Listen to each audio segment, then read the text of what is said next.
ఆదికాండము 1వ అధ్యాయము 14వ వచనం చదవాలి. దేవుడు పగటిని రాత్రిని వేరుపరచునట్లు ఆకాశ విశాలమందు 2 జ్యోతులు కలగాలని దేవుడు ఆలోచన చేశాడు. 2 జ్యోతులు. ఈ 2 జ్యోతులు ఎందుకు దేవుడు కలుగజేశాడు? శూన్యములో కొన్ని వేల శూన్యములో ఇటు ఆకాశమునకు ఇటు భూమికి మధ్య నక్షత్ర రాశులన్నీ తిరుగుతున్నాయి. కోట్ల కొలది నక్షత్రాలు తిరుగుతున్నాయి. ఈ కోట్లకు నక్షత్రం అమ్మ ముందుకు రండి, అమ్మ కొంచెం ముందుకు రండి, ముందుకు రావాలి. మీరు ముందుకు వస్తే ఎన్నిక వచ్చిన వాళ్ళకి మనం స్థలం కేటాయించిన వాళ్ళం అవుతాం. కనుక మీరు మొక్కలు చూసుకుంటున్నారు నేను చెప్తుంటే, ఓకేనా? రండి, ముందుకు రండి. ఒకసారి లేదమ్మా, లేచి అలానే కదిలి అట్నే కూర్చోండి, ఓకేనా? లేచి అట్నే లేండి, మళ్ళీ అలానే ముందుకు రండి. పురుషులు కూడా నాన్న, మీరు కూడా ముందుకు రండి, అట్నే ముందుకు రండి, ముందుకు రండి, ఇంకా ముందుకు రండి. ఇక్కడ స్థలం చాలా ఉందండి, రండి రండి. కనుక ప్రియమైనటువంటి దేవుని వారు కూర్చోండి అన్నమాట, ముందుకు జరిగి కూర్చోండి.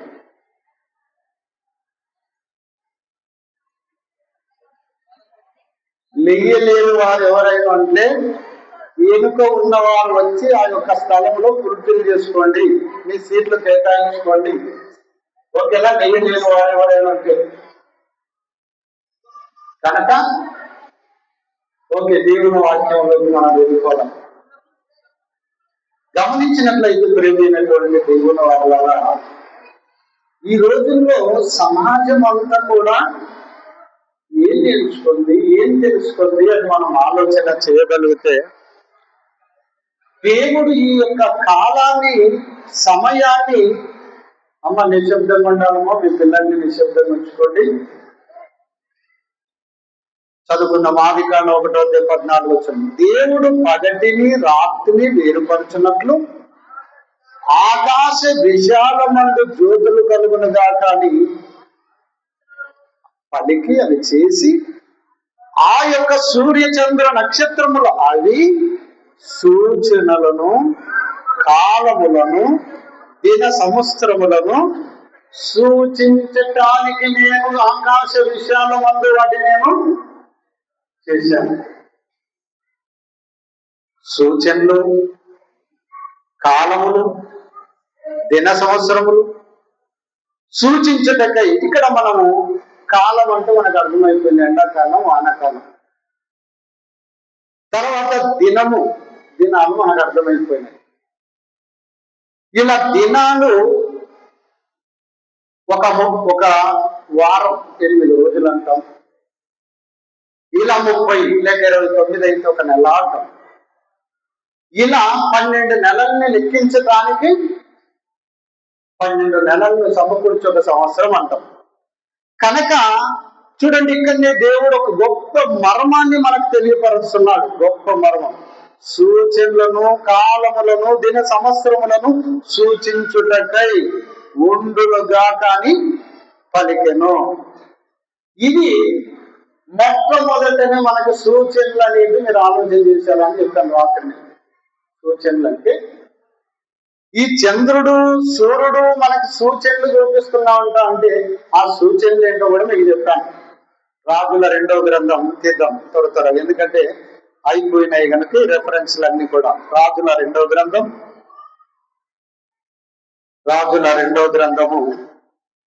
2వ గ్రంథము 20వ అధ్యాయము 8వ వచనం నుంచి కొన్ని వచనాలను చదువుకుందాం. రాజుల 2వ గ్రంథము 20వ అధ్యాయం 8వ వచనం. ఇక్కడ నేను ఈ విషయాన్ని కూడా రాత్రి చెప్పాను. ఇక్కడ మనకి ఏం గుర్తు, రాత్రి కొందరు వినలేదని చెప్తున్నాను. సార్ చెప్పినది చెబుతున్నాడని కొందరు అనుకోదండి. ఎందుకంటే రాత్రి కొందరు నిద్రలో ఉన్నారు కనుక నిద్రలో ఉన్న వారికి కూడా అర్థం కావడానికి నేను మరొకసారి కొన్ని వచనాలను నేను తీసుకొని చెప్పాల్సి వస్తుంది. కనుక ఇక్కడ హిజ్కియా అన్నటువంటి ఒక రాజుకు మరణకరమైన రోగం వచ్చినప్పుడు, మరణకరమైనటువంటి ఒక చెడ్డ పుండు దేవుడు కలిగించినప్పుడు అతని మరణముకి మరి రూపంగా వచ్చిందే ఈ వ్యాధి. ఎవరికి? హిజ్కియా. ఇతడు మరి ఎప్పుడైతే ప్రవక్త అయినటువంటి యెషయా గారి ద్వారా నువ్వు చచ్చిపోతున్నావు, దేవుడు చెప్తాడు, వెళ్ళి యెషయా నువ్వు వెళ్ళి హిజ్కియాతో చెప్పు, హిజ్కియాతో నువ్వు చెప్పు, అతడు మరణమవుతున్నాడు, చంపేయబోతున్నాడు నిన్ను దేవుడని చెప్పు అని ఎప్పుడైతే ఆ మాట యెషయా ప్రవక్త గారి ద్వారా దేవుడు చెప్పమన్నాడో, వెళ్ళి చెప్పినప్పుడు హిజ్కియా ఏం చేస్తాడు? తన యొక్క ముఖమును గోడ తట్టు తిప్పుకొని, దేవా యెహోవా యథార్థుడినై నేను ఎలాగ నీ సన్నిధిలో నేను నడుచుకుంటున్నాను, దయచేసి కృపతో నన్ను జ్ఞాపకం చేసుకోమని పశ్చాత్తాపము పొందుకున్న తర్వాత, అతడు పశ్చాత్తాపుడైన తర్వాత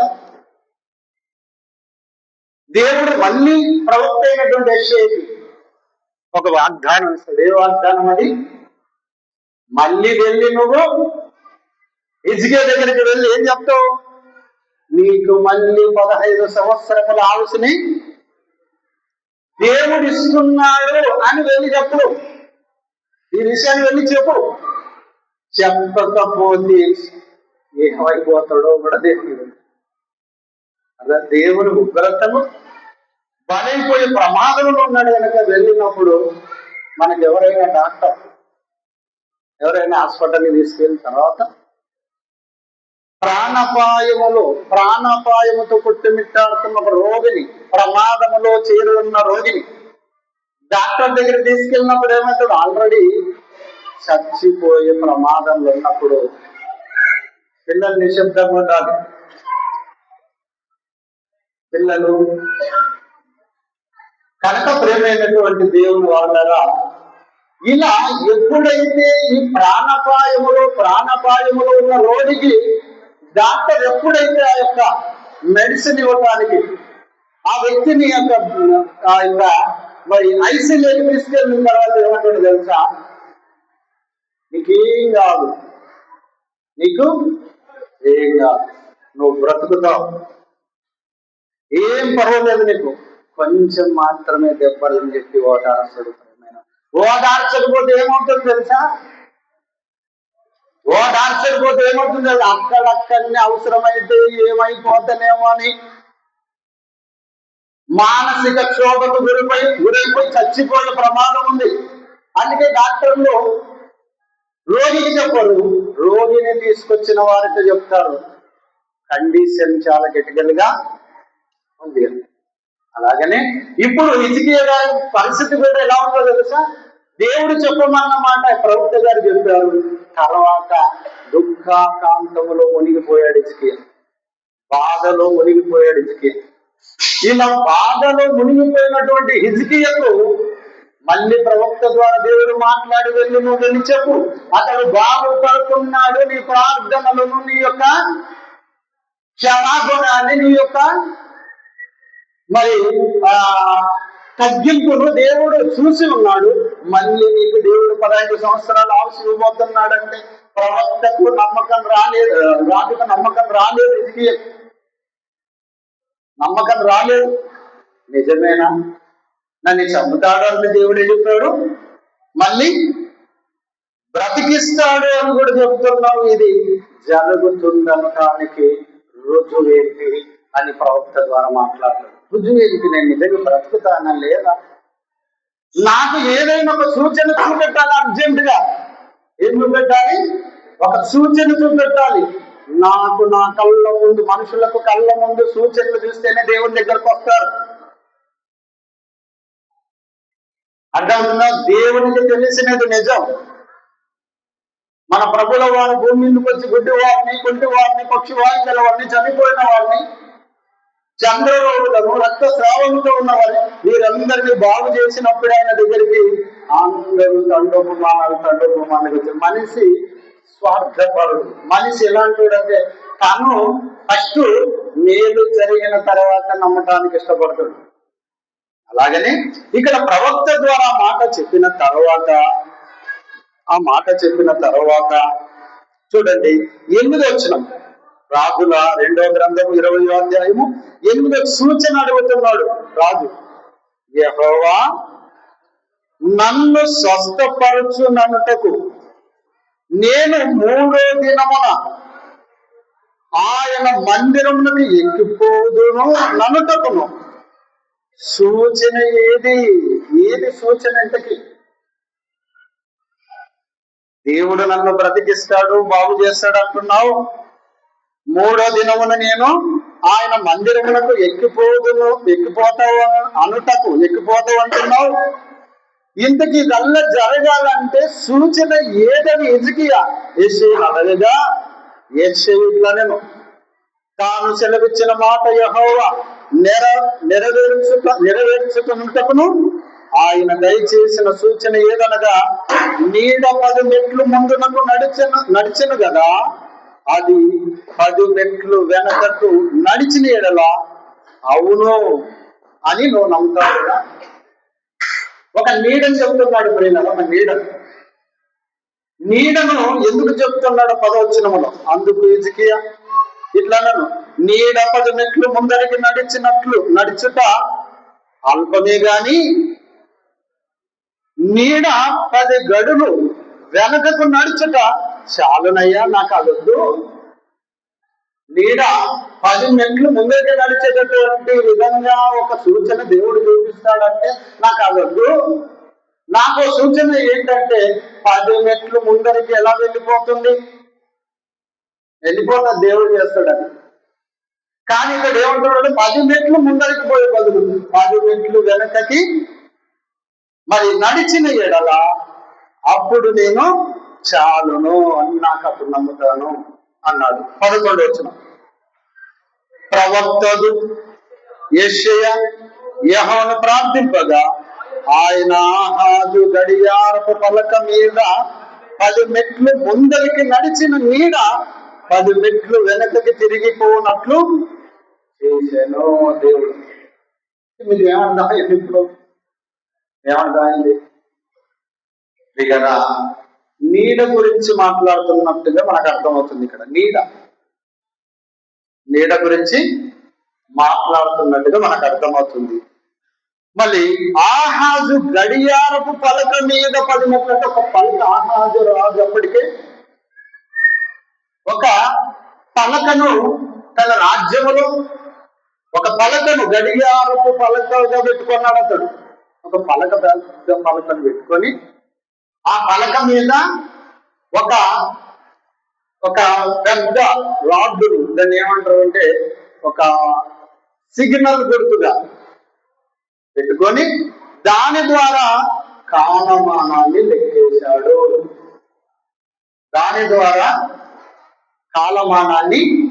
లెక్కేశాడు. కనుక ఇప్పుడు కాలమానం మనిషి దేంతో కొలుస్తున్నాడు? ఇప్పుడు కాలమానాన్ని దేంతో కొలుస్తున్నాడు మనిషి? గడియారము పలక అంటాడు కదా. ఆహాజు గడియారపు పలక మీద 10 మెట్లు ముందరికి నడిచిన నీడ 10 మెట్లు వెనకకు తిరిగిపోనట్లు చేశాను.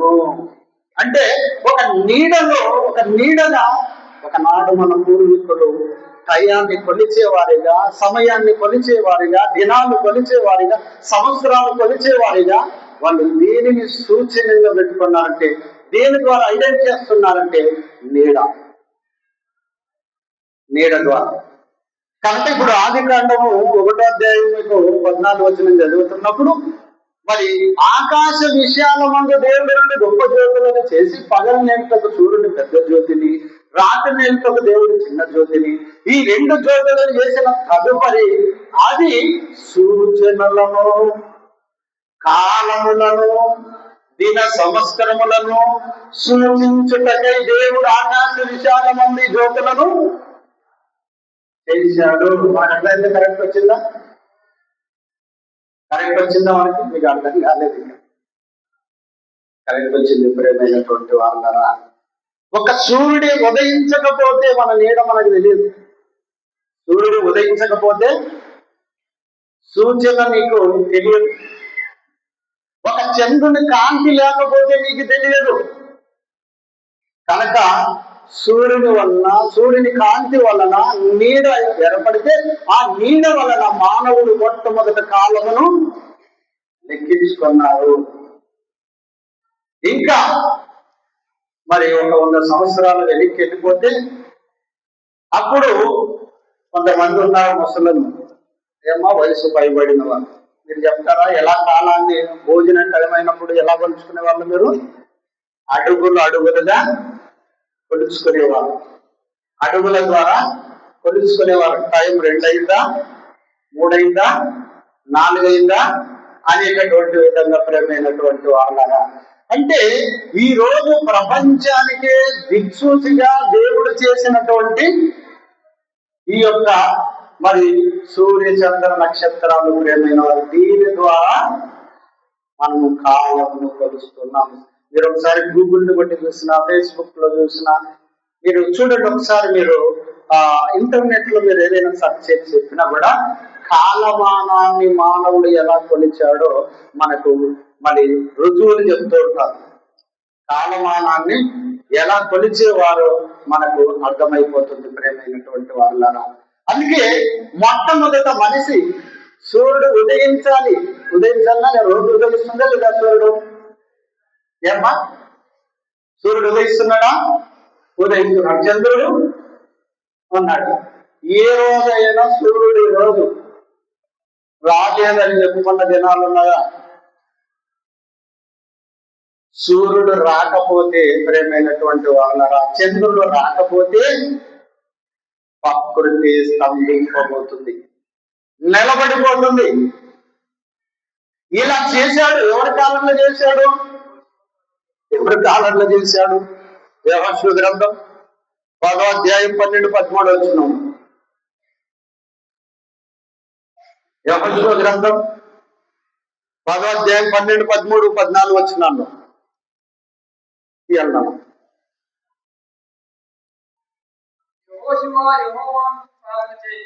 యెహోషువ యెహోవాకు ప్రార్థన చేశాను,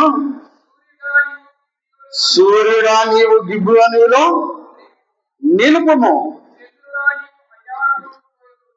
చంద్రుడా నీవు అయ్యాను లోయలో నిలిచిపోము.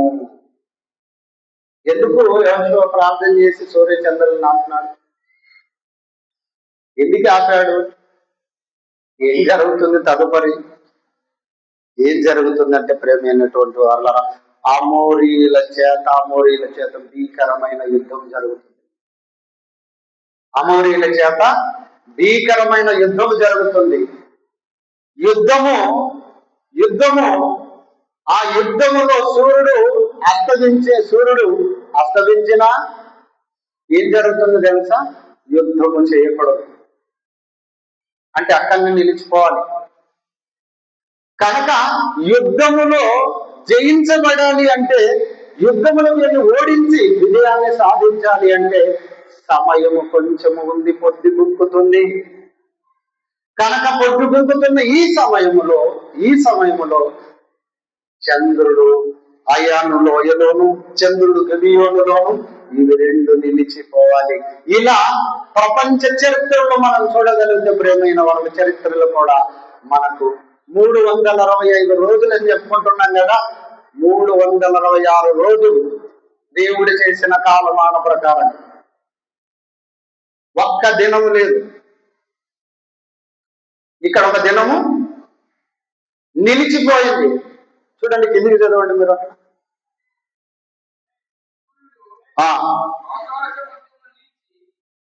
ఆ సూర్యుడు వచ్చిందని చెప్తున్నా. ఓకే. సూర్యుడు ఆకాశం మధ్యనున్న నిలిచి ఇంచుమించు ఒక నాడల్లా అస్తమింప త్వరపడలేదు, ఒక నాడల్లా అస్తమించలేదు. ఏది? సూర్యుడు నిలిచిపోయాడు, నిలిచిపోయింది. ఎందుకు నిలిచిపోయిందో ప్రియమైనటువంటి వాళ్ళ, దేవుడు పిల్లల కొరకు దేవుడు సృష్టిని నడిపిస్తున్నాడు. దేవుని పిల్లల మహిమార్థమై, దేవుని పిల్లల క్షేమాభివృద్ధి కొరకే ఈ భూమి మీద ప్రతి దినం గడుస్తుంది, ప్రతి క్షణం నడుస్తుంది, ప్రతి రోజు నడుస్తుంది. కనుక ఒకనాడు భక్తుడు యెహోషువ ప్రార్థన చేసినప్పుడు ఆపినోడు ఈరోజు మీరు ప్రార్థన చేస్తే ఆపుతాడా? ఎవరైనా చేస్తారంట? భక్తులు ఉన్నారు ఎవరైనా? మనం ఆపలేకపోతున్నామంటే కారణం ఏంటో తెలుసా? మనలో ఏమి లేదు. ఏమ్మా చెప్పాలి? మనలో ఏమి లేదు. విశ్వాసం లేదు, భక్తి లేదు. లేదే మన కొంతమంది కోపపడ్డారు. లేదే దేవుడి మందిరానికి వస్తామా, లేదే పాటలు పాడతామా, లేదే ప్రార్థనలు చేస్తామా, లేదే సంఘ పరిచర్య చేస్తామా అనుకోద్దండి తల్లులారా. ఉంటుంది కొంచెం, పూర్తిగా లేదు. కనుక ప్రేమైనటువంటి దేవుని వాళ్ళరా, ఒక నాడల్లా సూర్యుని నిలిపేయగలిగినారు. ఇది చరిత్రలో శాస్త్రీయంగా మీరు ఒకసారి శాస్త్రవేత్తల హిస్టరీని మనం చూస్తే ప్రేమైన వాళ్ళరా, ఒక దినం ఎక్కడనో మిస్ అయిపోయింది ప్రపంచం లెక్కడం. ఒక దినాన్ని మనిషి మిస్ అయిపోయారు. కనుక ప్రేమైనటువంటి దేవుని వాళ్ళరా, కనుక చూద్దాం ఇంకొన్ని వచనాలను చూసుకున్నాం. అంటే నీడను బట్టి కాలం కొలిస్తే ఆ కాలం నుండి ప్రతి సెకండ్ సూర్యుడు మరి పయనించే కొలది మనకి ఏమవుతుందంటే సెకండ్ వస్తుంది, నిమిషం వస్తుంది, తర్వాత 60 నిమిషాలు అయితే ఒక గంట వస్తుంది, ఇలా 24 గంటలు అయితే ఒక దినం వస్తుంది, ఇలా రాత్రి పగల్ని కలుపుకుంటే 24 గంటలు అవుతుంది. ఇలా మానవుడు లెక్కించడం మొదలు పెట్టాడు. నాటి నుండి ఇలా మొదలు పెట్టాడు. కనుక చూద్దాం ఇంకొన్ని వచనాలను కూడా చూసుకుందాం ప్రియులరా, ఇంకొన్ని వచనాలను కూడా చూసుకుందాం. కనుక దేవుడు ప్రతి దినము కొత్తగా కొత్తగా చేస్తున్నాడా, ఒక్కసారి దేవుడు చేశాడా చూద్దాం. ప్రసంగి గ్రంథము 2వ అధ్యాయము 1వ అధ్యాయము ప్రియులరా, ప్రసంగి గ్రంథం 1వ అధ్యాయము 9వ వచనం. ప్రసంగి గ్రంథం అందరూ బైబిల్ తీయాలి. ప్రసంగి గ్రంథము 1వ అధ్యాయము 9వ వచనం. మునుపు ఉండినదే ఇక ఉండబోనది, మునుపు జరిగినదే ఇక జరగబోనది, సూర్యుని కింద నూతనమైనది లేదు. ఏం లేదంట? నూతనమైనది లేదు అంటున్నాడు. మనం ఏం పెట్టుకున్నాం? నూతన సంవత్సరం ప్రపంచం పెట్టింది. నూతన సంవత్సరం అని ప్రపంచం పెట్టింది. అయితే బైబిల్ ప్రకారంగా ఒక దినాన్ని దేవుడు మొట్టమొదటి చేశాడు. ఒక దినముతోనే మానవుడు లెక్కించుకుంటున్నాడు సూచనల ద్వారా. కానీ సంవత్సరము, దినము, గంట, క్షణము ఇవన్నీ కూడా జరిగినది ఒక 24, ఒక 12 గంటలు ఉన్న ఒక గడియారం ముళ్ళును మనం చూస్తే అది 12 గంటలు కాలమానాన్ని చూయిస్తూ మళ్ళీ 12 గంటలు చెప్పిన తర్వాత మళ్ళీ ఏం చేయాలి? అక్కడి నుంచే మళ్ళీ ప్రారంభము తిరగాలి. ఇలా కాలమానం అంతా కూడా ఇలానే ఉంది. కాలమానాన్ని ఇలానే కొలుస్తూ ఉన్నారు. కాకుంటే మానవుడుగా కొన్ని లెక్కేసుకుంటున్నాం మనం అన్నటువంటిది మనవి చేస్తూ, అలాగే ఇంకొన్ని వచనాలను కూడా చూసుకుందాం. మనం ఏమనుకుంటున్నామంటే కొన్ని సందర్భాల్లో ఒక నిమిషం రావాలి అన్నా, ఒక సెకండ్ రావాలన్నా, ఒక రోజు రావాలన్నా, ఒక వారం రావాలన్నా, ఒక నెల రావాలన్నా, ఒక సంవత్సరం రావాలన్నా మనం సింపుల్గా ఏమంటామంటే రేపు కలుద్దాం బ్రదర్ అంటుంటాం కొన్నిసార్లు. ఎప్పుడు కలుద్దాం? రేపు కలుద్దాం. రేపు అన్నటువంటి దానికి అంత గ్యారెంటీ మనిషికి? గ్యారెంటీ? మీరేమంటారు దాన్ని? గ్యారెంటీ అంటారా? సహోదరులు గ్యారెంటీ అంటారా?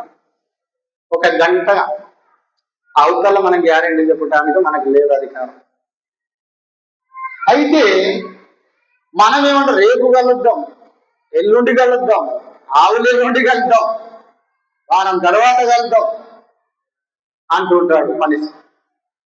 చూడండి, ఒక దినము సూర్యచంద్రుల ప్రకాశం ఉన్న కాలమానాన్ని లెక్కిస్తూ ఒక దినము గడవాలి అంటే అసలు దినానికి ఎంత ప్రమాదమైన పరిస్థితులు ఏర్పడ్డావో ఒకసారి మనం చూద్దాం. ఆ దినంకి, ఏ దినమైతే రేపని చెప్తున్నామో ఆ దినముకే రేపు నేను పొడుస్తాను అన్నటువంటి పరిస్థితి ఉందని బైబిల్లో దేవుడు చెప్తున్నాడు. మత్తయి సువార్త 6వ అధ్యాయము 34 వచనాన్ని చూద్దాం ప్రియులారా. మత్తయి సువార్త 6వ అధ్యాయం 34 వచనం. 6వ అధ్యాయం 34 వచనం. రేపటిని గూర్చి చింతపడకుడి. మనిషి ఏం చేస్తున్నాడు ఈ రోజుల్లో? దేని కొరకు చింత చేస్తున్నాడు? రేపటి గురించి, మరణాడు గురించి, సంవత్సరం గురించి, పిల్లల గురించి, లోకం గురించి.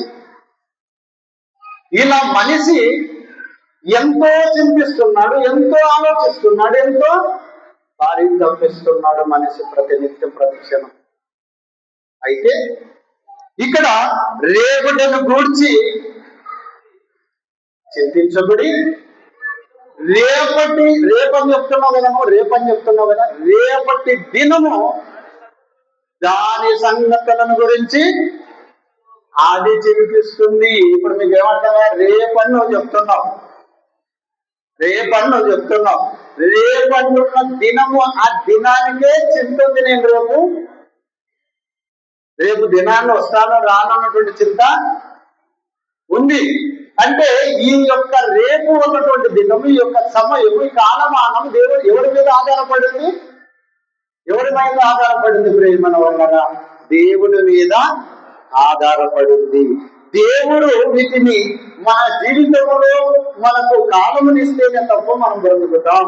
అందుకంటాడు కాలములు, సమయములు. అపోస్తుల కార్యము 1వ అధ్యాయంలో ఉంటుంది. కాలములు, సమయములు తండ్రి తన స్వాధీనం అందించుకున్నాడు, అవి మీరు తెలుసుకోవటం మీ పని కాదన్నాడు. కాలములు, సమయములు ఎవరి వశంలో ఉన్నాయంట? ఏమ్మా, మన వశంలో ఉన్నారా? లేవు. ప్రియమైనటువంటి వారు, మన వశంలో లేవు. ఒక దినము, ఒక గంట, ఒక క్షణము, ఒక రోజు, ఒక నెల, ఇవి జరగాలి అంటే దేవుని వశములో ఉన్నది. దేవుడు మనకి సక్రమంగా ఈ 365 రోజులు మనకి ఇస్తేనే మన జీవితంలో మనం సుసంతరించుకొని పురస్కరించుకుంటేనే మన జీవితంలో ఏమవుతుంది? సమస్త కాలాన్ని పూర్తి చేసుకుంటాం. లేకపోతే మధ్యలోనే ఏమైపోతామో మనకే తెలియదు. కనుక ప్రేమైనటువంటి దేవుని వాళ్ళరా, ఇక్కడ ఇంకా మనకి కాలమానం గురించి నేను ఇంత హిస్టరీ ఉంది. లోకంలో ఉన్న వాళ్ళు అందరూ హ్యాపీ న్యూ ఇయర్ అని చెప్పుకుంటున్నారు. మంచిది, హ్యాపీ న్యూ ఇయర్ అంటే కొత్త సంవత్సరం శుభాకాంక్షలు అని చెప్పుకోవడంలో తప్పేం లేదు. కానీ ఆ కొత్త సంవత్సరం రావటానికి దేవుడు పడుతున్న కష్టము ఎంత ఉందో దాని వెనక మనం ఆలోచన చేయాలి. చాలా మంది పిల్లలు, యవనస్తునికుల్లో చూడండి, మందు తాగడం, పార్టీలు చేసుకోవటం, నూతన సంవత్సరపు మళ్ళీ పార్టీలు చేసుకోవటం, తిరగటం, రోడ్ల మీద గెంతలం, ఇలా ఎన్నెన్నో. మానవుడు దేవునికి దూరం అయిపోతున్నాడు. కాలక్షేపం కొరకు చెప్పుకోవటానికి కాదు దేవుడు కొత్త సంవత్సరం మన జీవితంలో రప్పించింది. ఈ జీవిత కాలంలో, నా జీవిత కాలములో నాకు ఒక సంవత్సర కాలము దేవుడు ముగించాడు. ప్రతి మనిషి అనుకోవాలి. ఇక్కడ కూర్చున్న ప్రతి మనిషి కూడా అనుకోవాలి. 70 సంవత్సరాలు ఉన్నవారు, అమ్మయ్య నేనుంటా, 71 సంవత్సరానికి నేను వచ్చాను అంటే నా కాలమానములో దేవుడు నాకు ఇంకొక సంవత్సర కాలము అయిపోయింది. భయం ఉండాలండి, భయం ఉండాలి మనిషికి. భయపడే వాళ్ళు ఉన్నారా? పార్టీలు చేసుకొని గెంతులేసి డాన్సులు వేసి ఆనందించేవాడిగా ఉన్నాడే కానీ మనిషి భయపడాలి. అందుకే అన్నాడు కీర్తన గ్రంథం 90వ అధ్యాయం చూస్తారు ఒకసారి, ముగిస్తాను. కీర్తన గ్రంథం 90వ అధ్యాయం, కీర్తన గ్రంథము 90వ అధ్యాయం. అందరూ బైబుల్ తీయాలి. కీర్తన గ్రంథం 90వ అధ్యాయం 12 వచ్చినాన్ని ఒకసారి తీస్తారా? 12 వచ్చిన, మాకు జ్ఞాన హృదయం కలుగునట్లుగా చేయము. ఎవడైతే ఈ భూమి మీద, మళ్ళీ చెప్తున్నాను, ఎవడైతే ఈ భూమిని ఎంతటి వాడైనా సరే, ఎవడైనా హ్యాపీ న్యూ ఇయర్ తో సర్ది పెట్టుకుంటే వాడు వాని జీవితము కోల్పోయే ప్రమాదంలో ఉన్నాడు. అందుకే అంటున్నాడు భక్తుడు, మాకు జ్ఞాన హృదయము కలుగునట్లు చేయము. మీకు ఇప్పుడు ఈ కొత్త సంవత్సరం మీరే ఉండే వాగ్దానం అందుకోవాలి. మీకు ప్రత్యేకమైన వాగ్దానం ఇది. దేవా తండ్రి, మాకు జ్ఞాన హృదయము కలుగునట్లుగా చేయము, మా దినములు లెక్కించుటకు మాకు నేర్పుము. మా జీవిత కాలంలో మా దినములు మేము లెక్కించుకోవడానికి నేర్పుము అని ఎందరైతే ప్రేమైనటువంటి దేవుని వాళ్ళరా అలా లెక్కించుకుంటారు. మా దినములు అన్నాడు. మా దినములు, నా దినము, నీ దినం, మీ అందరి దినం, ఒకరొకరి దినములు మీరు లెక్కించుకోవటానికి నేర్పుము. జ్ఞాన హృదయం కలిగి, జ్ఞానము లేని లోకంలో ఉన్న వారిలా మేము ఉండకూడదు. జ్ఞానము కలిగిన వారిగా మేము ఉండాలి. జ్ఞానము గల వారిగా మేము ఉంటూ మా దినాలను మేము లెక్కించుకోవాలి. అమ్మయ్య, నాకు 45 సంవత్సరాలు వచ్చినాయి, ఇంకా మా అంటే 60-70 సంవత్సరాలు అన్నాడు కాదు, ఇది మనం ఉంటే 80. ఈ 45 సంవత్సరాలకే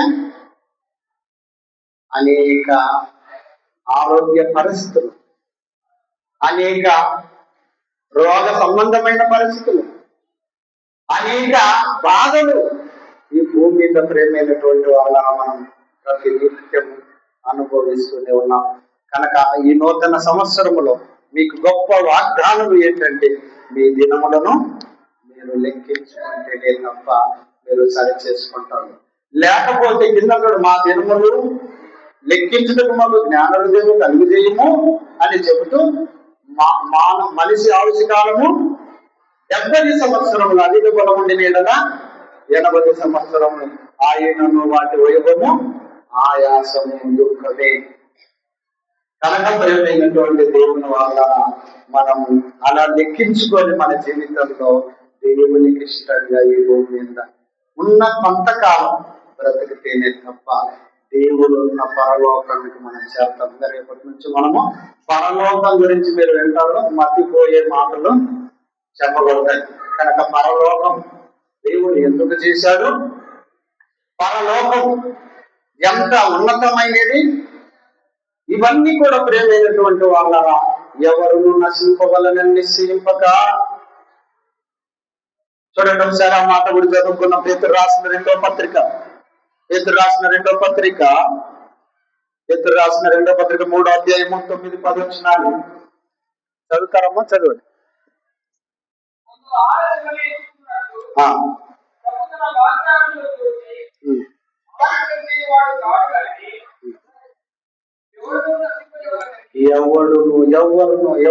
ఎవరును మీరు కూడా నశించకూడదని చెప్తున్నాను. మీరు కామెంట్లు చేస్తే మీ ఇష్టం, అర్థమవుతుందా? మీరు కామెంట్లు చేసుకుంటూ పోతే మీ ఇష్టం, అది మీ ఆత్మకు మీకే ప్రమాదం.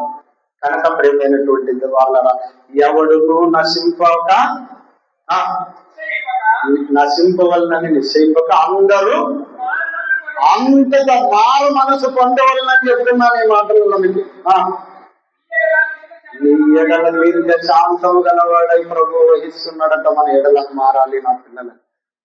యేసు ప్రభు 2020 సంవత్సరాల పూర్వం ఇదిగో నేను త్వరగా వచ్చుచున్నాను ప్రకటన గ్రంథంలో యోహాను భక్తుల ద్వారా రాయించిన దేవుడు 2026 సంవత్సరాలు పూర్తి చేసుకొని ఎందుకు రాలేదంటే ఆయన వస్తే పంచభూతములు నికటమైన వేంద్రముతో మళ్ళీ రగలబోతున్నాయి. పంచభూతములు ఒక బొగ్గు బొగ్గు మనం మండిపోతున్నాయి. కనుక ఆ మంటలో అందరూ చనిపోకూడదు అన్నటువంటి నిశ్చయితతో ఆయన దీర్ఘశాంతముతో మన ఎడల దీర్ఘశాంతము గలవాడై మన ఎడల మారు మనసు పొందాలి.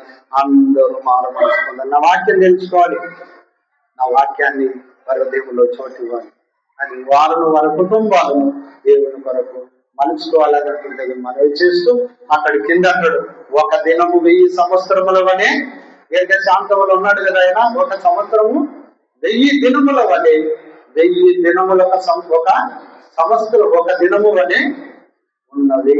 కనుక ఆయన ఎందుకు ఇంత దీర్ఘశాంతం అంటే మనం మారాలి. లోకంలో ఉన్న వాళ్ళలా క్రైస్తవులు ఉండొద్దండి. మనం ఉంటే మనం ఆత్మీయంగా దేవుణ్ణి కోల్పోతాం అన్నటువంటిది మనవి చేస్తూ దేవుని ఇష్టాన్ని చెప్పాను. ఇవన్నీ మీరు మీ హృదయంలో పాటించుకొని బ్రతకాలని దేవుని వాక్యం ద్వారా తెలియపరుచు దేవునికి మాటల్ని ఇంతటితో ముగిస్తూ ఉన్నాను. ఈ సమయంలో మన సంఘ సెక్రటరీ గారు వచ్చి కొన్ని